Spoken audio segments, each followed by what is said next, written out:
E aqui já desligou, tá?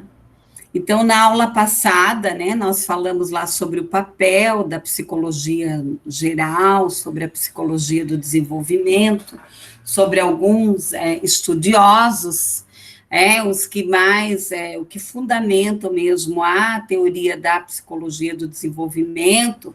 Então, é Piaget, Vallon, Vygotsky, Winnicott, né? Então, nós vamos estar vendo aí um pouco sobre eles, né? Mas vocês de Piaget, né? Mas vocês também estão estudando lá na disciplina de psicologia de aprendizagem, ok? Então, vamos lá, né? Psicologia do desenvolvimento humano, a infância e adolescência, ok? Eu acho que vocês estão enxergando lá, né? Estão visualizando? Sim, professora, obrigada. Ah, ótimo. Então, hoje nós vamos ver um pouquinho sobre a questão da epistemologia e da concepção, né, de homem.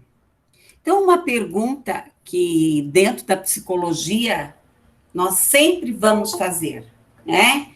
Que homem é este? Que sociedade é esta? Que homem que nós queremos formar? Que homem que nós queremos formar? Que homem é este?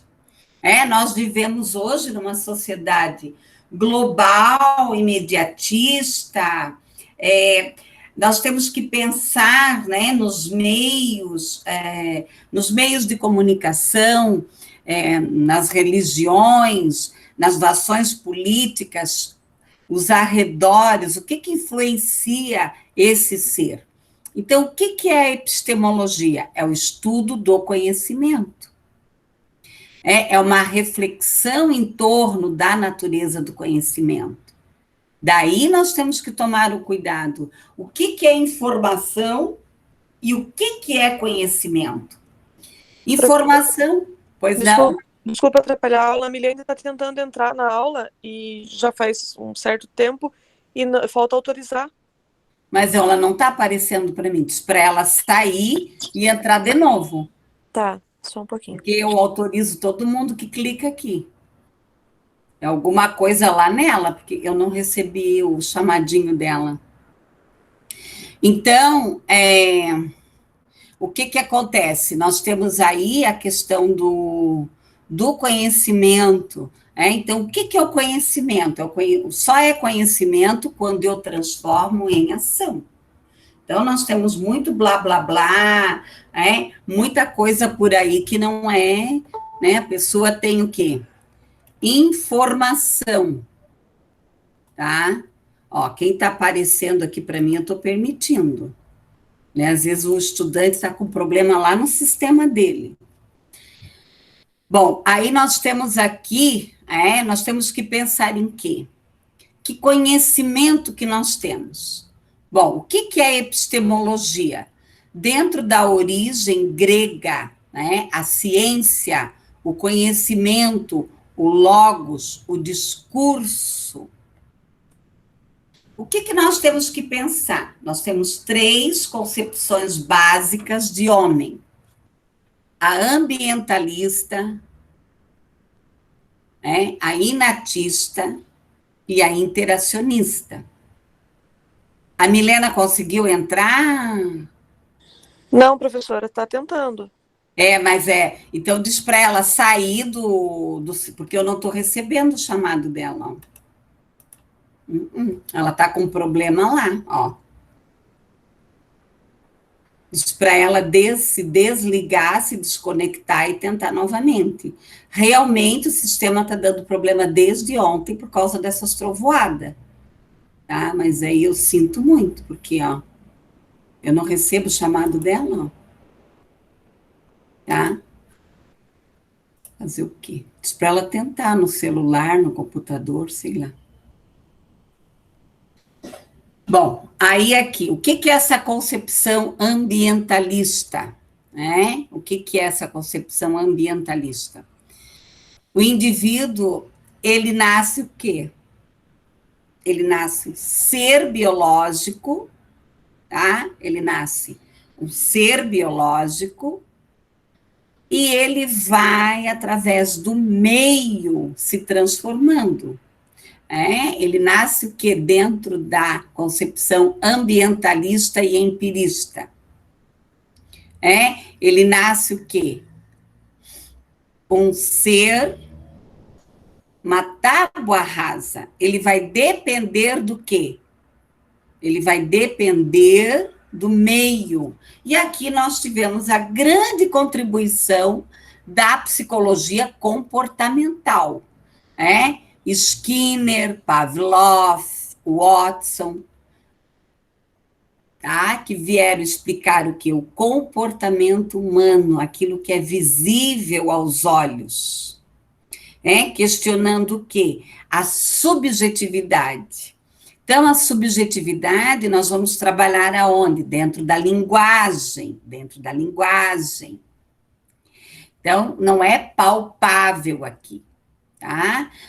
Não considerando aqui as fantasias humanas, o sentimento, tanto que a psicologia comportamental, hoje, claro, nós temos outras visões da psicologia comportamental, saindo da psicologia clássica, mas durante muitos e muitos anos, tá? Durante muitos e muitos anos, ela teve o quê? Ela teve críticas, porque ela era considerada que ela só media o comportamento, que ela negava a questão dos sentimentos. Ô, Renata, ela não conseguiu entrar? Não, professora. Então, pede para ela ligar no meu WhatsApp. É algum problema no sistema dela. Tem mais alguém que não está conseguindo entrar?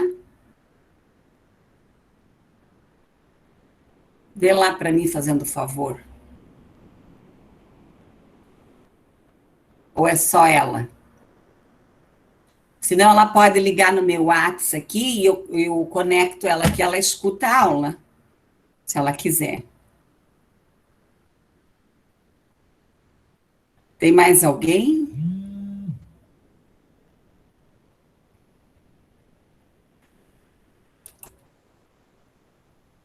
Eu acho que isso é a Milene mesmo, professora. Eu avisei ela, ela falou até então, antes de eu falar que era para você, para ela ligar para o teu WhatsApp, ela falou que iria tentar assistir depois, porque não estava conseguindo. Ela está fazendo o pedido, a solicitação para você e fica como se você estivesse aguardando. Não tá, mas não tá. Que estranho, né? Pois é, que dó. Diz para ela se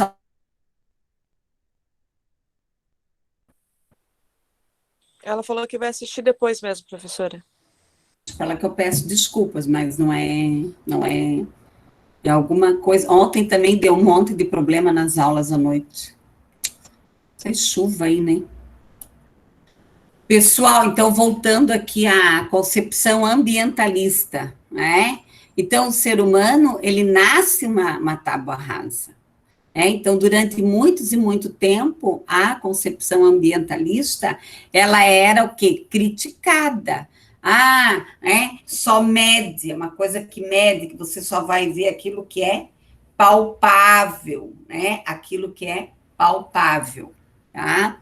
E aqui nós vamos ter uma concepção de aprendizagem pelo processo do quê? Do comportamento, do resultado aqui das experiências, Bom, pessoal, dentro ainda da concepção ambientalista, por que eu estou trabalhando essa concepção? Porque dependendo da leitura teórica que você for fazer, dependendo da leitura teórica que você for fazer, você vai ter uma visão ou ambientalista, ou uma visão inatista, ou uma visão interacionista. Se eu trabalhar dentro das teorias clássicas comportamentalistas, eu vou ter uma visão o quê? Ambientalista. Ambientalista. Então, eu vou negar a pessoa traz na memória genética, e eu vou considerar o quê? As modelagens que o meio executa através do estímulo e resposta a esta pessoa. Bom, pessoal, a concepção inatista, ela vai dizer o quê? Né? Eu nasci assim, eu vou morrer assim. Sem possibilidades. Por isso que durante muitos e muitos anos, as pessoas que nasciam com alguma deficiência ficavam lá, né? Ao léu, ou, inclusive, na época da Inquisição, elas eram queimadas, tá? Elas eram queimadas, porque elas eram consideradas inúteis. Mesmo na época dos nômades, elas eram deixadas para trás, quem não era produtivo, quem não conseguia caminhar sozinho, quem não tinha autonomia. Então, essa questão, né, ela ocorre que o quê? Que a pessoa nasce pronta. E aqui nós temos a evolução, né?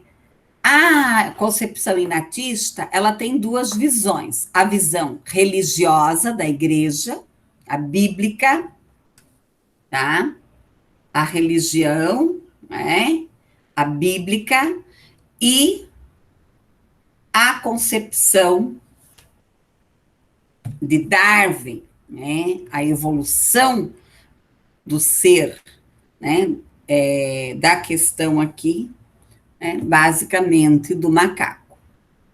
Dentro da inatista, né, se apoia aqui ou na existência de Deus ou na proposta evolucionista de Darwin, a embriologia, a genética.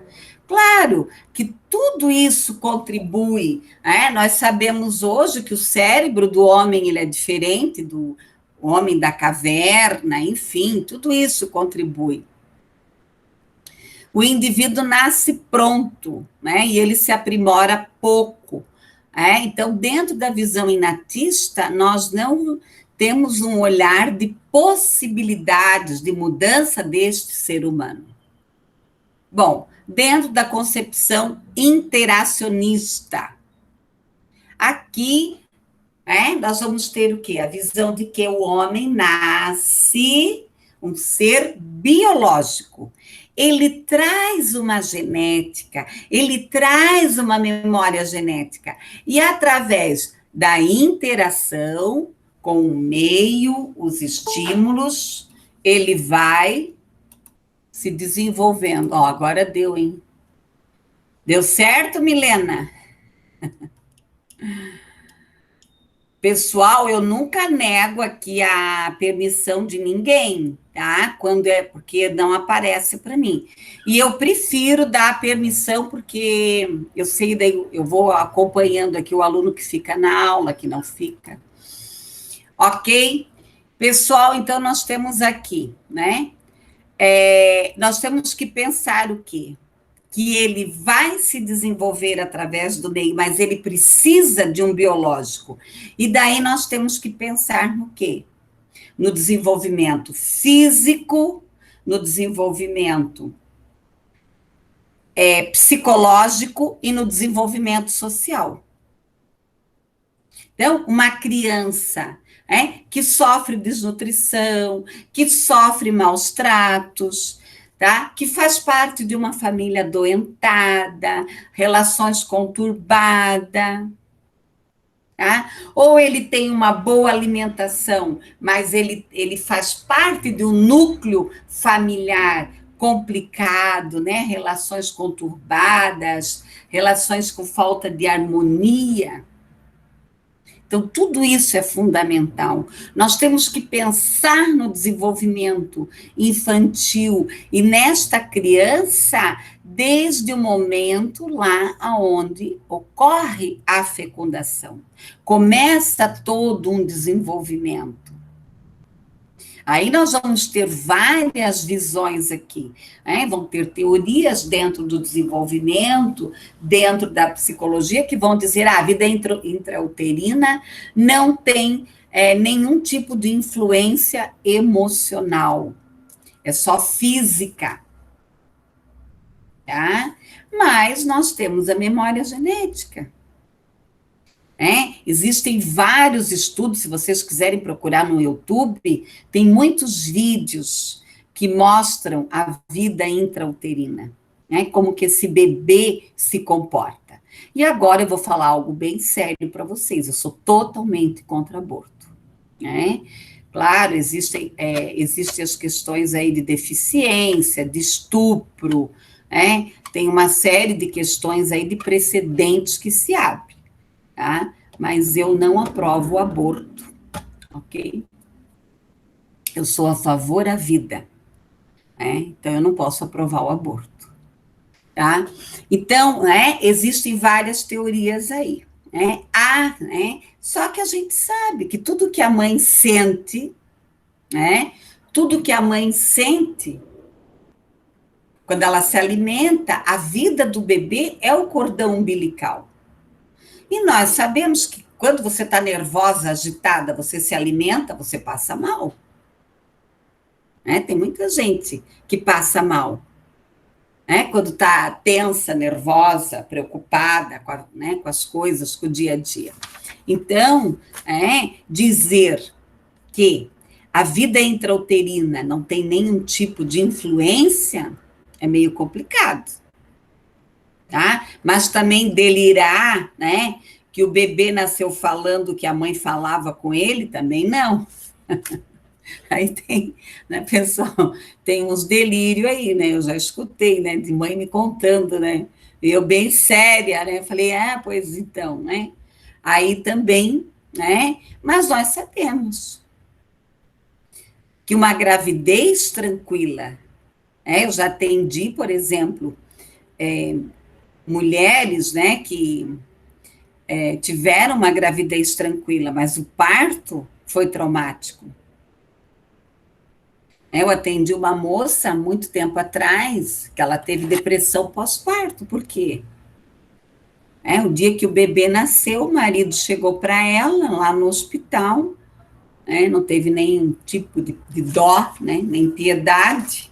Gente, o que uma mulher, eu não fui mãe, nunca quis ser mãe, uma questão minha, particular. Não é porque eu não sou mãe, vocês não vão ser, tem gente aí que já é mãe e tudo mais. Tá?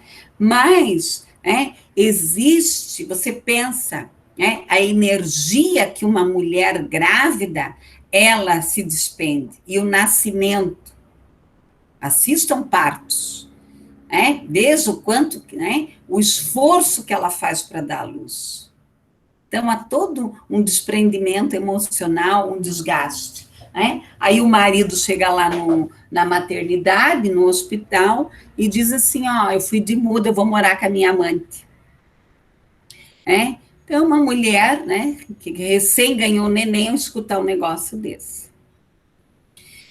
Teve uma situação bem difícil para ela, para o bebê, ela não queria amamentar, uma época ela queria matar o bebê, porque entrou toda, o que acontece, no inconsciente, de repente ela começou o quê? Fazer uma transmutação, de que a culpa da separação dela era o bebê.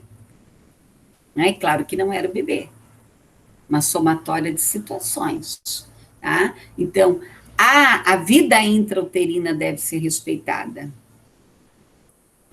Então, nós temos que pensar aqui nessa interação. O homem, ele vai se relacionar, em relação à cultura, ao conhecimento. Aqui nós temos o quê? Piaget vai trazer o quê? Mais a relação do ser humano, a interação com o meio. E Vygotsky vai trazer mais a questão da linguagem, a questão cultural. A interação com os sujeitos, com o meio, a transformação. O que é essa dialética? Essa dialética é a ação. Então, essa criança, ela precisa estar num ambiente seguro, tá? E aí eu chamo muito a atenção de vocês, né? Às vezes, se dá muita atenção para a criança numa fase e depois acham que eles já são mini adultos. Eu vejo muito no rompimento que existe entre o CEMEI, as creches, né, os centros de educação infantil, e o primeiro aninho. Eu trabalhei muito tempo em CEMEI, também trabalhei muitos anos com o primeiro e segundo ano.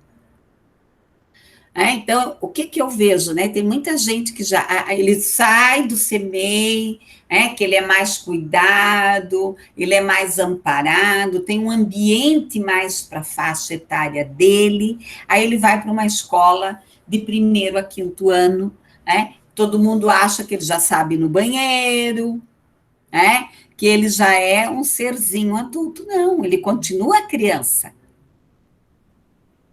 Ele continua criança. Tá? Aqui dentro da concepção interacionista, nós vamos ter aqui Piaget e Vygotsky, o próprio Vallon também entra, e outros, mas os dois é que são fundamentais aí, que nós vamos estar vendo um pouco dos dois. Pessoal, a teoria de Jean Piaget não é uma teoria tão simples de ser entendida. Por quê? A mesma coisa, você vai ler Freud, você vai ler Piaget, você vai ler Vallon, você vai ler Skinner, você vai ler Vygotsky, uma linguagem deles, uma linguagem própria deles. Eles tinham capacidade e autonomia para escrever o que eles pensavam, usavam os termos próprios. A própria, se você vai ler um livro escrito por Freud e ainda traduzido no português, a nossa tradução, a tradução dos livros de Freud, o ideal, quando você for ler um livro de Freud, é você ler em espanhol. Tá? Porque a língua portuguesa é complexa. Tá? Então, o ideal é você ler algum texto traduzido é ler espanhol ou inglês, né? Mas vamos ler português, né? É o que tem para hoje, né, pessoal? Então, a teoria de Jean Piaget, quem foi Jean Piaget? Jean Piaget foi biólogo, foi psicólogo, filósofo, ele foi muito prematuro, aos 7 anos ele escreve o primeiro texto dele, daí ele vai aplicar os testes de Binet com as crianças, e ele percebe que os testes de Binet eram para adultos.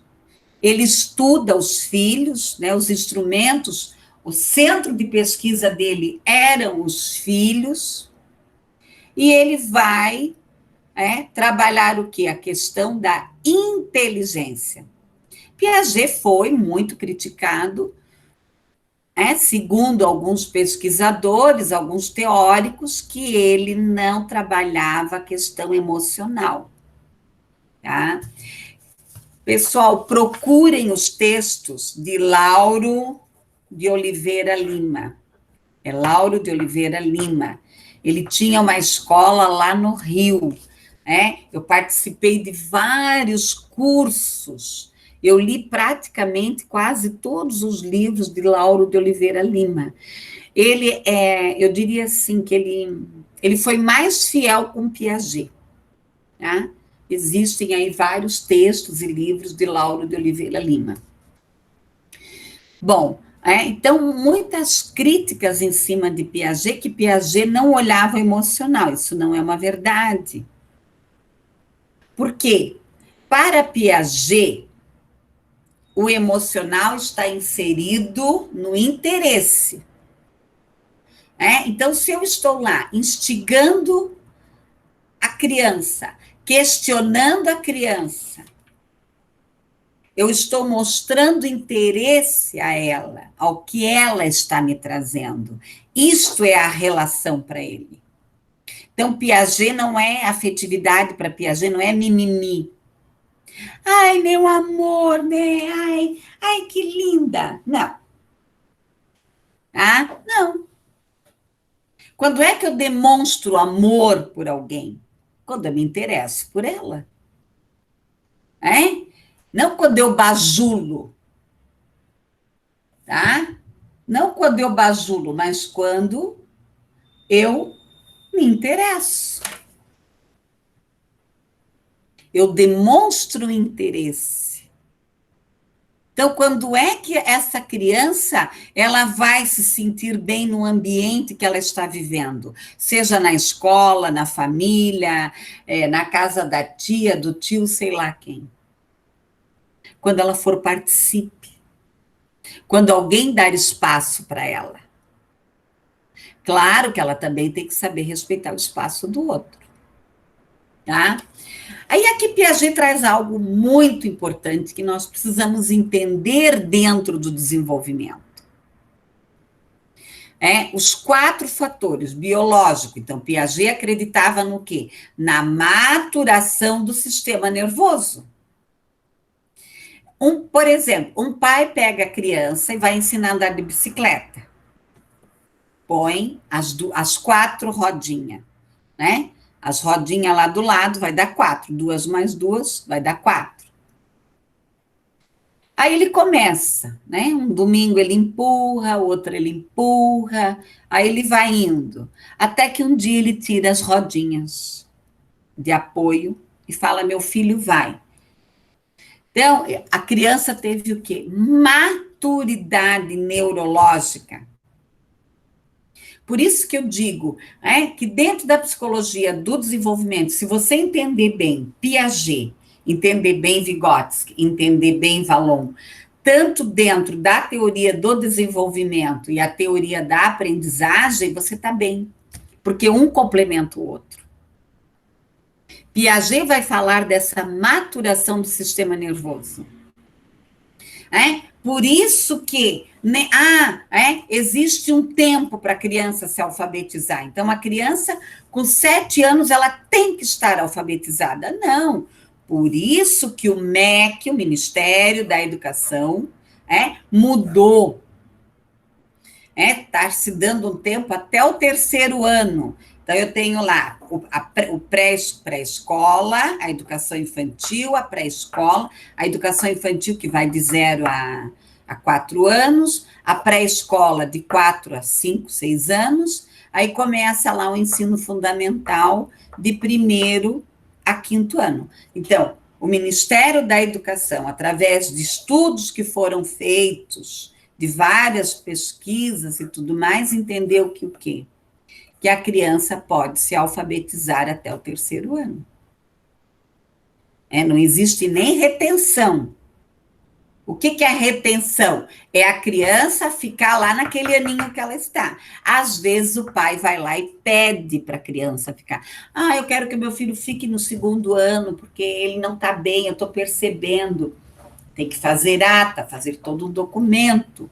Eu estou falando aqui das escolas públicas. Tá? As escolas particulares, elas têm aí uma autonomia, né? Uma autonomia. Ok? Então, claro, agora, se você tem uma criança lá com 8 anos, que não sabe as letras, que não sabe as sílabas, que não sabe escrever uma palavrinha, epa, para aí. Que tempo de maturação é esse?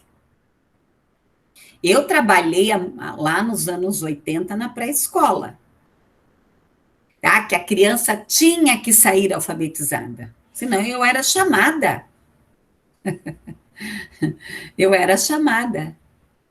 E vocês sabem que eu tive uma aluna que ela não se alfabetizou na pré-escola, a mãe me recriminou, foi bem complicado, porque cidade pequena, né? A mãe foi lá na porta da minha casa, mas me falou um monte de desaforo. E eu fiquei quieta, né? Depois de muitos anos, eu fui para Brusque, e eu sempre gosto de andar a pé, para lá e para cá, fazer minhas coisas tudo a pé. E eu passei na frente da casa dessa mulher, e daí eu disse oi para ela, né? Porque é uma história muito antiga, isso faz parte da vida, né? Nem tudo a gente acerta, né, pessoal? Aí ela me chamou. Ela disse, Edith, sabe que a minha filha nunca se alfabetizou? Aí eu não respondi nada, né? Porque, claro, naquela época, é o que eu falo, né? Às vezes se critica muito a educação, se critica, né? Mas nós já tivemos grandes evoluções. Naquela época não tinha laudo. Ia no pediatra, ia no postinho, ia sei lá onde. O que que o médico dava? Ritalina e, né? Era Gadernal. Não sei se fala se é assim, acho que fala diferente. Todo mundo tomava o mesmo remédio. Não sei o que que ia melhorar no cérebro, né?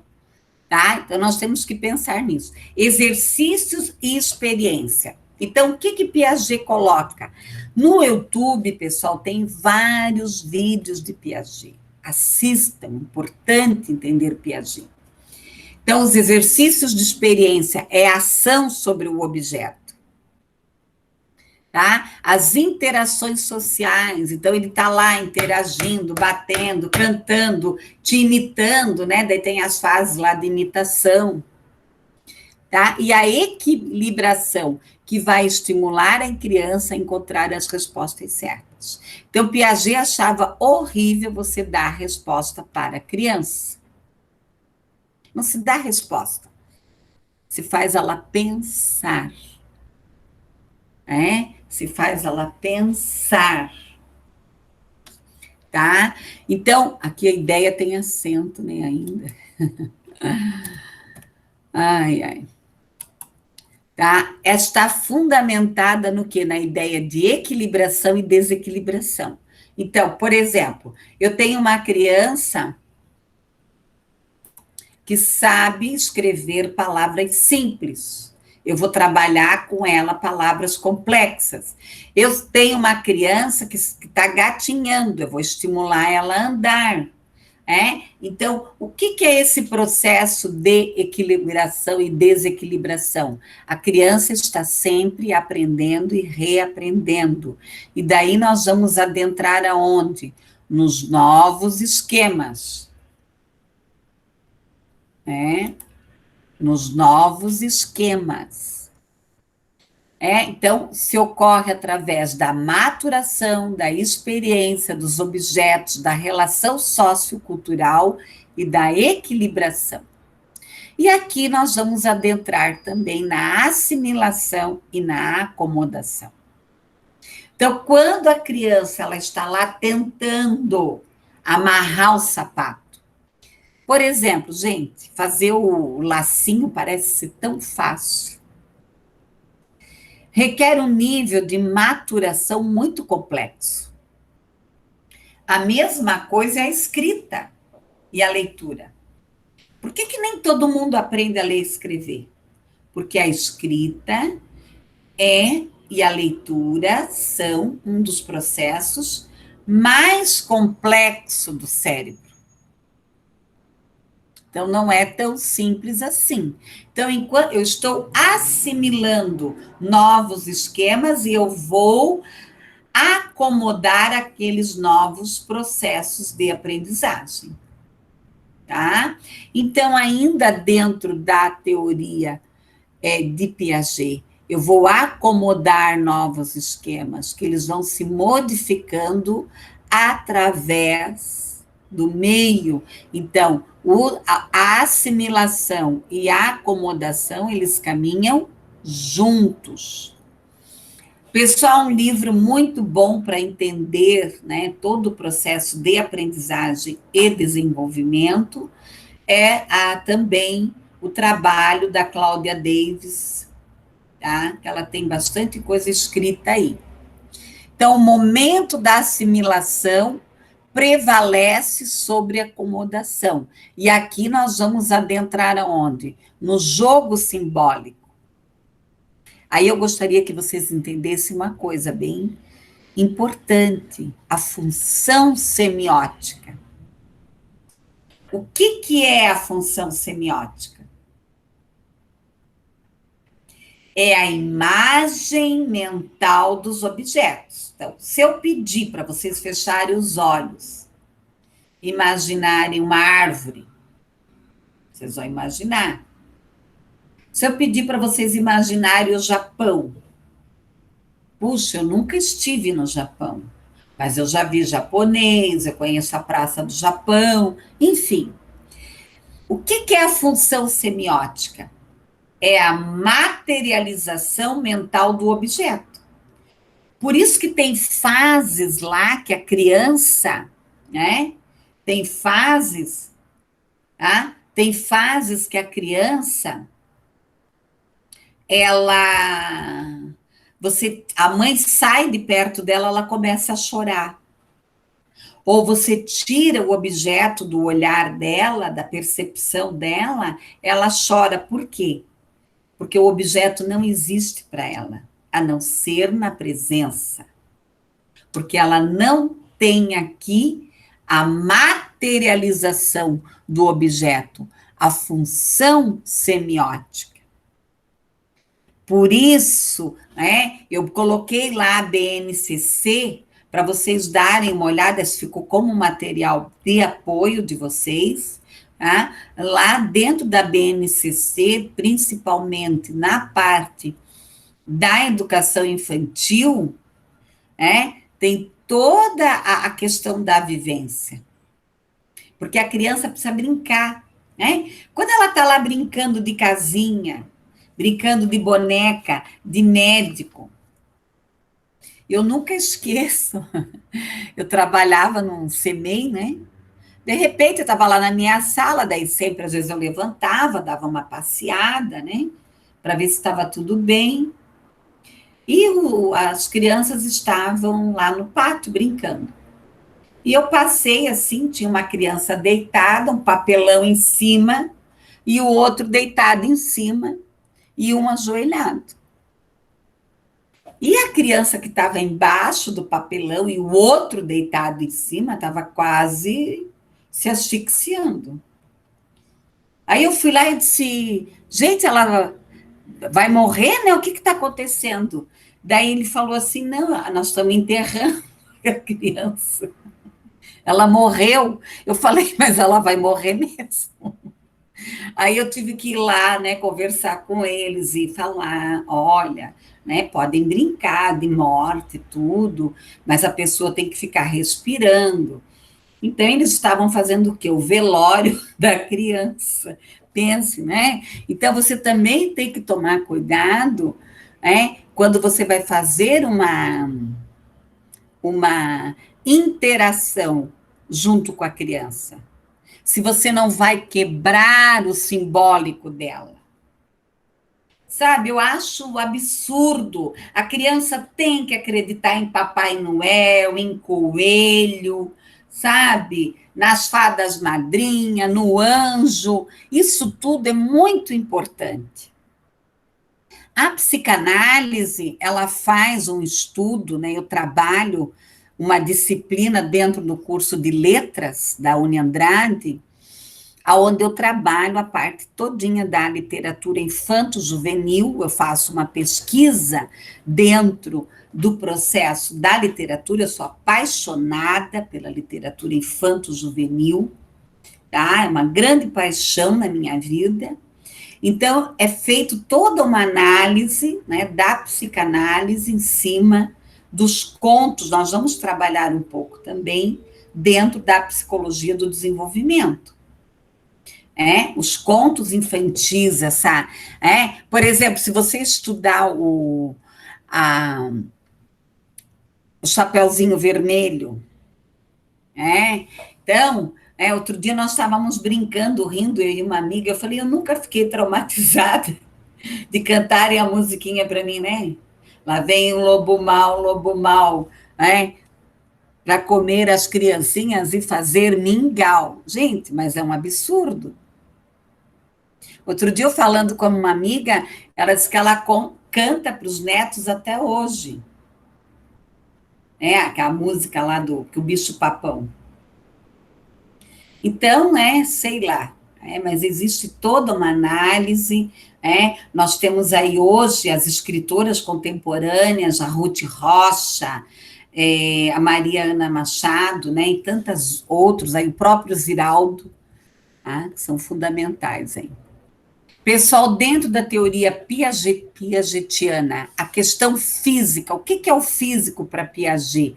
É a exploração, é o objeto, né? O que é o pensamento lógico-matemático? Então, Piaget divide aqui as áreas do conhecimento em físico, lógico-matemático e social. Lógico-matemático é o pensamento, é a tua possibilidade de fazer interpretação, sintase, né? Fazer resumos, pensar, né? Se eu for olhar para ti, e daí, você acha que a lua vai cair? Tá? A lua vai cair? Tá? Então, e a questão social é o conhecimento do mundo. Então, para Piaget, o conhecimento ele vai se dar. Para Piaget, o conhecimento ele vai se dar no físico, no lógico-matemático e no social. Esses três. O pensamento lógico-matemático ele é muito complicado. Hoje você vê que muitos adultos têm dificuldade no pensamento lógico-matemático, que é a interpretação, que é a questão da interpretação.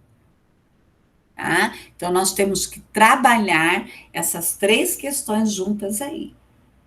Estabelecer objetivos educacionais, teorias comportamentalistas, estilos de aprendizagem, estruturas cognitivas. Então, para Piaget, um ambiente onde a criança vai aprender e se desenvolver, é um ambiente onde não se dá respostas, mas se cria situações, problemas para ela, né? Igual esses dias eu vi um videozinho da netinha da minha irmã, o que a minha sobrinha fez, né? Pegou iogurte, colocou dentro de um pote enorme.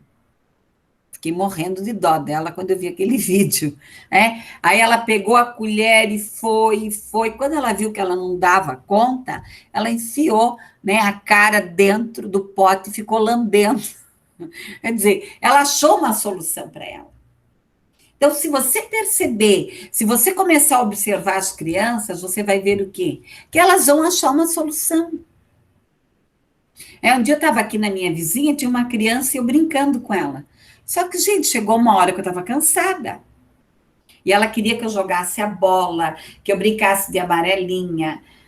E eu já estava assim, eu estava querendo já dar um tempo, né? Aí ela disse, não, você pode sentar.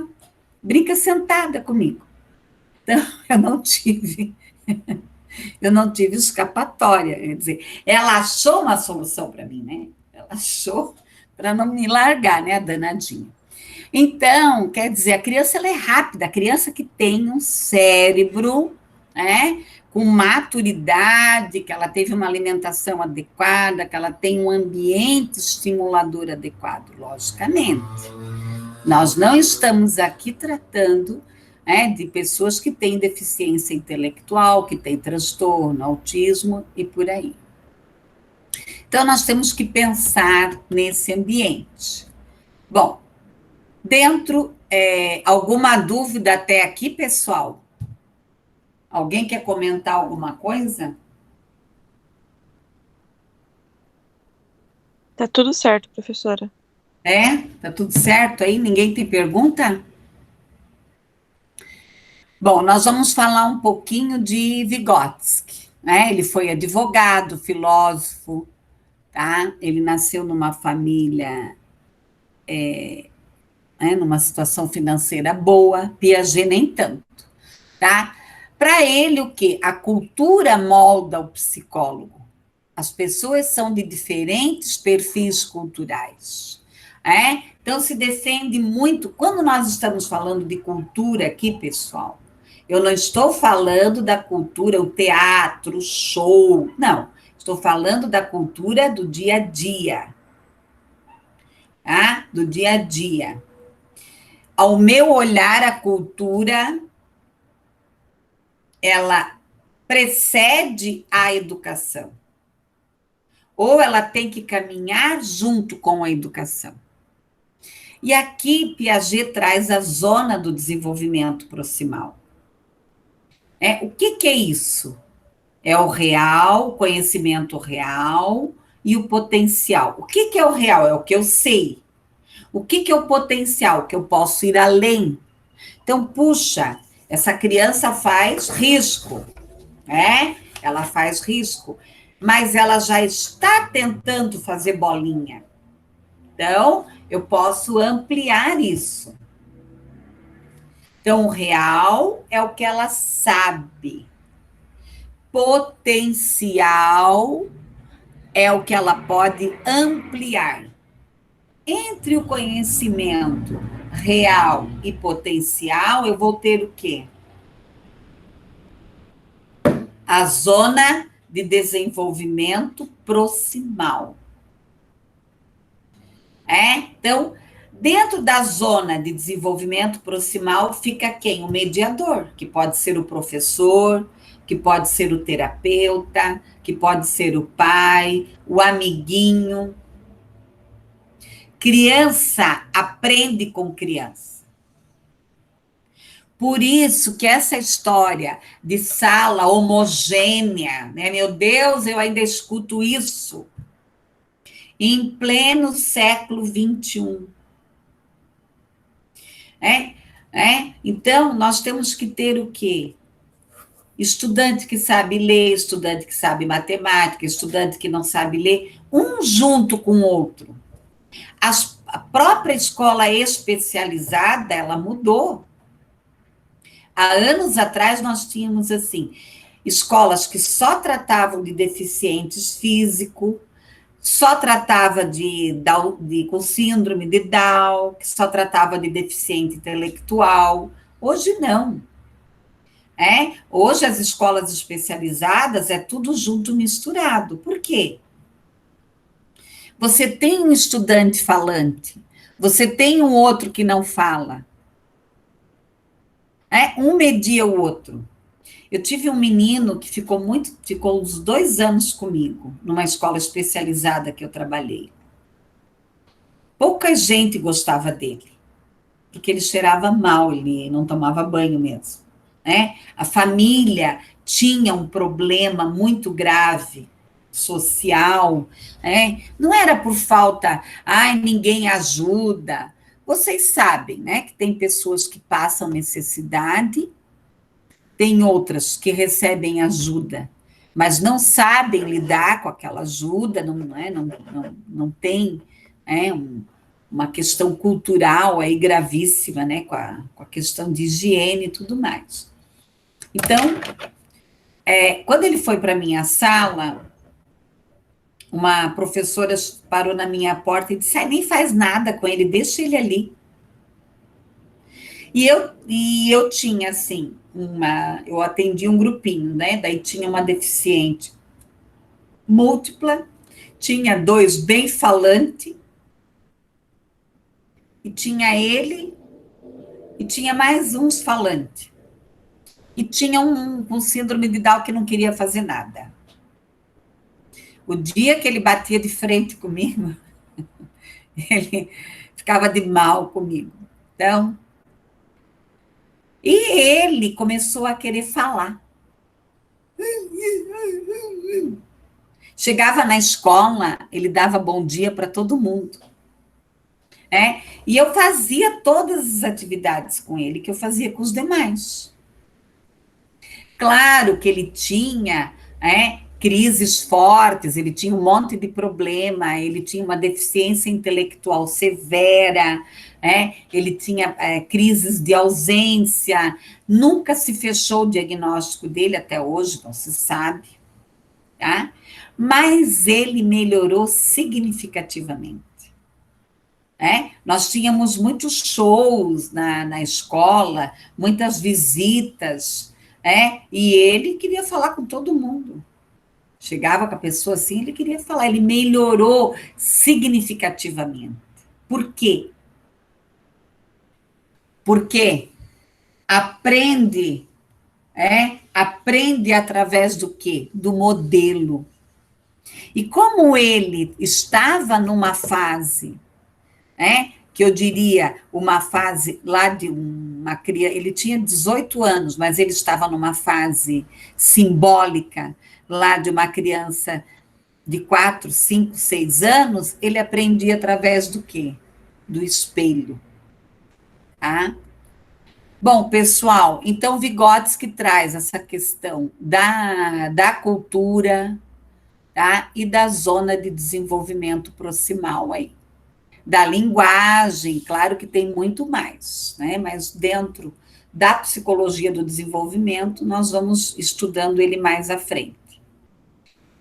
Pessoal, Henri Vallon, né? Ele nasceu em Paris, médico, psicólogo. Ele abalou aqui as teorias, trazendo aqui a discussão das emoções. Então, ele traz aqui 4 temas centrais, que é a afetividade, as emoções, o movimento e a formação do eu. Tá? Prestem bastante atenção numa questão aqui. Existe uma diferença entre psicomotricidade e desenvolvimento motor. O que é a psicomotricidade? Quando é que eu apresento uma proposta de psicomotricidade? Quando eu dou o papel e o lápis para a criança e deixo ela fazer o desenho que ela, assim, desejar. Então, é uma proposta de psicomotricidade. Tá? Agora, quando eu dou um exercício dirigido, eu estou trabalhando o desenvolvimento motor. A psicomotricidade, ela está relacionada à criação, ao interesse, não a um exercício dirigido. Então, Vallon estudou muito a questão do movimento, da psicomotricidade. Que eu faço movimento relacionado aqui ao meu centro de interesse, à minha afetividade e ao meu eu. Aqui alguns outros teóricos, Jean Piaget, Freud, William, John, Pavlov, aqui ainda Erik Erikson, Vygotsky, Melanie Klein, Anna Freud, tá? Bom, qual é o papel da psicologia do desenvolvimento? Ela vai definir o estudo, como as pessoas mudam, como ela, desde a concepção até a morte. Aqui os aspectos, nós vamos ter aqui o aspecto, a questão afetiva, social, biológica, cognitiva, que daí dentro da cognitiva também entra a questão neurológica. Então, quando eu vou fazer uma avaliação, eu vou observar uma criança, eu tenho que pensar nesses aspectos. Então, biologicamente, eu tenho que descartar todas as possibilidades que ela não tenha alguma disfunção física. Então, por isso que quando vem a queixa, a criança escuta bem? A criança enxerga bem? Eu tenho que pensar nessa queixa. Nós já tivemos casos de criança terem laudo autista e ser surda. Essa questão do autismo, eu fico de cabelo em pé, tá? Tem muita coisa aí que não está dando, né? Diagnósticos errados, pessoas trabalhando com autista sem experiência nenhuma, coisa grave aí. A questão social, Que meio que esta criança vive? Que tipo de relações ela tem? Questões biológicas, as cognitivas. E aqui nós vamos ressaltar, o estudo longitudinal aqui, da psicologia do desenvolvimento, trabalhar o curso da vida, as limitações, o que ela tem potencializado, o que ela pode melhorar. Então, a psicologia do desenvolvimento, ela estuda o quê? A infância, a adolescência, a fase adulta, o envelhecimento, as questões externas, internas, os períodos de transição. Às vezes a pessoa ela pode estar muito bem, ela está muito bem, de repente acontece o quê? Uma tragédia. Tem a vida lá toda organizada. Perde a mãe, o pai, sei lá, perde o emprego, se separa, perde o filho. Pessoal, uma coisa o ser humano, infelizmente, ele não é preparado para as tragédias. Nós não somos preparados para as tragédias. Bom, estuda aqui a metodologia considerando sempre o quê? O contexto sócio-histórico, as múltiplas variáveis. Eu tenho que pensar novamente aqui nas questões cognitivas, afetivas, biológicas, sociais, no desenvolvimento no longo da vida. E aqui eu vou trabalhar dentro da prevenção e da promoção da saúde total desta criança. Por que às vezes o Estado tem que tirar a criança do lar? Porque ela está sofrendo abuso, está sofrendo violência. E a evolução histórica aqui. Eu vou ter a psicobiologia, a biologia da personalidade, o desenvolvimento cognitivo, e aqui as referências, da onde eu tirei. E o professor não ensina, mas ele arranja modos da própria criança descobrir, o que eu coloquei ali que Piaget pede, tá? Que a criança pede para ser questionada. Então, por isso que a educação infantil, ela tem que ter o quê? Os cantos temáticos, onde tem fantasia, onde ela tem lá a parte de fantasia, a parte de brincar de casinha, de brincar de médico, de fazer o enterro. A melhor fase da minha vida é quando eu trabalhava na educação infantil, porque criança, ela te tira do foco, Às vezes você está lá a 1000 por hora, cheia de coisa para fazer, E ela chega lá, com o potinho, come a minha comidinha que eu fiz, Daí você olha, não tem comidinha nenhuma, não tem, não tem comidinha nenhuma dentro do pote, Então, é isso. Pessoal, alguma dúvida até o momento? O que que vocês aprenderam hoje? Como é que foi a aula para vocês? Ainda ficaram os artigos para trás, Mas não vai dar tempo. Mas na próxima aula eu vou ter que dar um jeito. Alguém quer comentar? O que que vocês aprenderam hoje? Me contem aí. Quem vai me contar?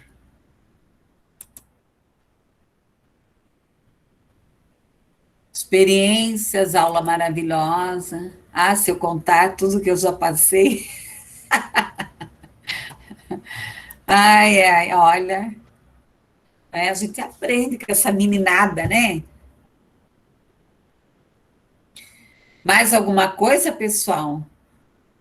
Então, tem lá os artigos, Eu coloquei mais um essa semana, deixa eu ver aqui. O artigo 3. Então, tem o artigo 1, 2 e 3.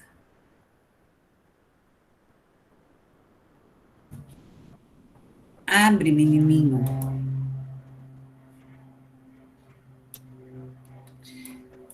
Então,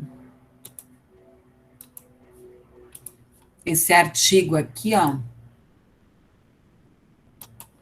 ele vai trazer, né, esse artigo que eu coloquei lá, Psicologia do Desenvolvimento Infantil, a importância do ambiente escolar no desenvolvimento motor, cognitivo e social da criança. Quer dizer, alguma coisa eu já falei aqui hoje, tá? Mas aí nós vamos nos aprofundar. E tem os outros 2 artigos da aula passada, né, que eu acabei não falando, que um vai falar da questão da infância, né, da educação moderna, né, a infância da psicologia do desenvolvimento, algumas reflexões aqui. O que nós temos que pensar, né, na linha do tempo?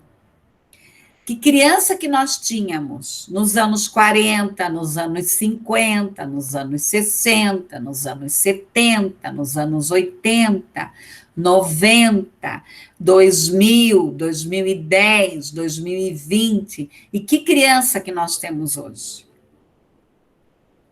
Tá? Outro dia eu e uma amiga fomos, a gente vai andar, fazer caminhada, e foi tão engraçado, tem umas pessoas que vivem na situação de rua. E estava o casalzinho e a criança no celular, né? Eles moram aqui para baixo, aqui na rua mesmo, na situação de rua. E ela ensinando ele, sabe? A criança, a ler, a mãe, né? Então, hoje a criança, independente da questão social, ela está muito mais conectada, né?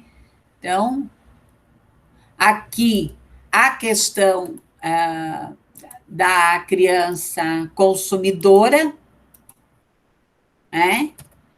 Da questão aqui da criança consumidora, então nós temos que tomar muito cuidado, né? Tem a criança que tem o desejo de ser consumidora, mas ela não tem a família que pode bancar, e tem a criança que a família banca, né? Essa questão consumidora. Então, um dia eu estava num ponto de ônibus e tinha uma senhora, ela foi atender o telefone, ela disse, é minha neta. Daí ela desligou. Ela só me liga para pedir. Então, também é um texto bem interessante.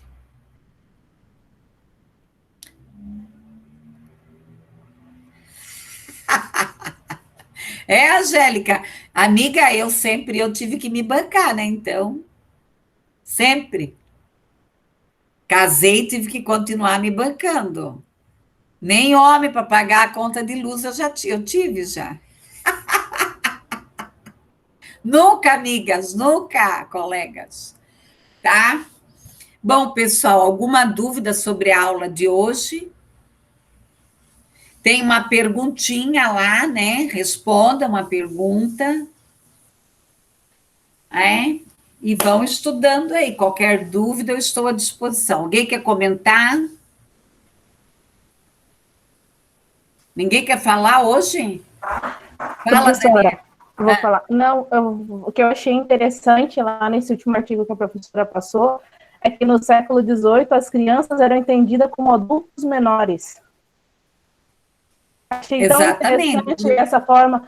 Daí lá depois, lá no século, na verdade no século XX, né? Depois que entrou o Estatuto da Criança, que realmente a criança teve o seu papel cuidado, na verdade, né? Eles começaram a cuidar das crianças, mas eles achavam que a criança era um adulto menor, então ela tinha que se comportar como um adulto, até chegar nesse estudo, até o a Gevin começar a falar sobre todo a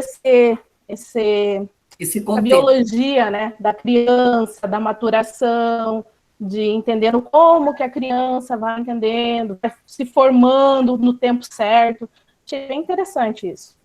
Inclusive, se vocês buscarem fotos, vocês vão perceber que ele se vestiu igual a adultos. Tá? Ele se vestiu igual a adultos. Então, eles tinham que se comportar igualzinho. Eles eram mini adultos. tá? Mini adultos. Daí, a partir do final do século XVIII, né, século XIX, final do século XIX que nós avançamos, século XX, século XXI, hoje, existe várias preocupações aqui com a criança, mas a criança, nós tivemos lá, se você perceber, na evolução industrial, as crianças trabalhavam, tá? Elas trabalhavam, então, assim, sempre eu digo assim, quando você começa a criticar o momento, você tem que fazer uma linha do tempo, igual a minha irmã me ligou domingo, e começou a reclamar, aí eu falei, escuta aqui, ô danadinha,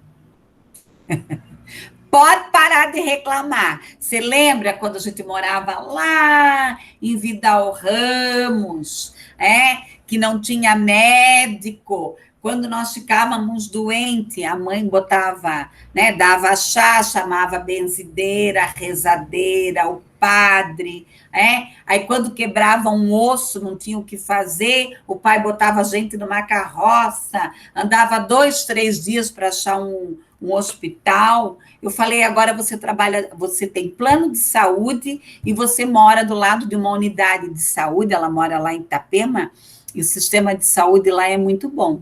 Eu falei, está reclamando de quê? Então, é isso, Claro, nós temos aí vários outros tipos de problemas hoje, tá? Vários outros tipos de problema, mas, se nós olharmos agora, vai chegar o Dia da Mulher, a evolução, tá? As mulheres assavam uma fornada de pão às 4 horas da manhã para os filhos tomarem café às 7 horas da manhã. Então, quer dizer, nós temos outros tipos de problemas, mas muita coisa melhorou. Outro dia eu fui assistir uma palestra, eu fui fazer parte de uma mesa redonda, fiquei quieta, porque eu não ia me expor ali, mas a pessoa só falando, é porque tem criança na rua, porque tem moradores, pessoas em situação de rua, e porque tem isso, porque tem aquilo. Gente, quem é que lembra de Curitiba nos anos 90? O que mais tinha era criança no sinaleiro, pode verificar.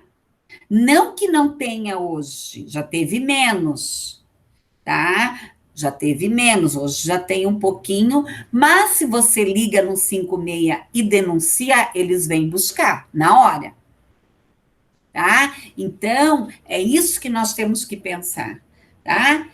Claro, a criança hoje, ela sofre outras situações, ela sofre, às vezes, por violência doméstica, ela sofre pedofilia, assédio moral, tá? Mas nós temos políticas sociais excelentes. O que falta é realmente, às vezes, executar com competência, E daí nós temos um problema crônico no país, que é a corrupção, que é geral. Tá? Ok? Mas se você for ver a evolução da criança, gente, elas vestiam a mesma roupa, elas ficavam sentadinhas assim, ó, tá? E não se mexiam. Tem uma frase do Mário Quintana, que ele coloca, quando ele era criança, ele tinha que ficar quieto por causa dos adultos. E que agora, acho que ele morreu, se eu não me engano, que agora ele tinha que ficar quieto para as crianças. Então, eu acho que o que falta, sabe, meninada, é nós buscarmos um equilíbrio. A criança, ela é muito inteligente, Tem um livro sobre política, que é um livro infantil, dizendo que se as crianças governassem o mundo seria diferente. As crianças, elas devem ser ouvidas. mas, né, ter aí a questão do que? Do diálogo, do respeito recíproco. Como é que um pai quer ensinar valores para uma criança se alguém liga para ele, ele diz para a criança dizer que ele não está em casa? Se ele faz uma festa de aniversário para a criança e convida só o adulto, e daí enche a geladeira de cerveja e ainda pede para a criança buscar uma cerveja, olha, se é isso na minha família, eu já dou um esporro na frente de todo mundo. Mandar a criança buscar uma cerveja. Só falta mandar no botequim buscar uma garrafa de cachaça. Sabe? Então, tem coisa... Criança é criança. Você vai fazer festa de criança. Eu já fui em festa de criança que tinha lá o cantinho do churrasco, né? O pai lá bebendo, porque não sabe brincar com o filho, então vai lá encher a cara, vai lá, enche a cara, fica lá. Tá? Tudo bem, né? Mas o espaço da criança. Festa de criança é criança. Então, não faz, é melhor não fazer. Ok, meninada? Mais alguma coisa? Então, nós vamos encerrando a aula. Na próxima aula, eu vou retomar os artigos e vamos continuar nos aprofundando, tá bom? Eu vou encerrar aqui a aula.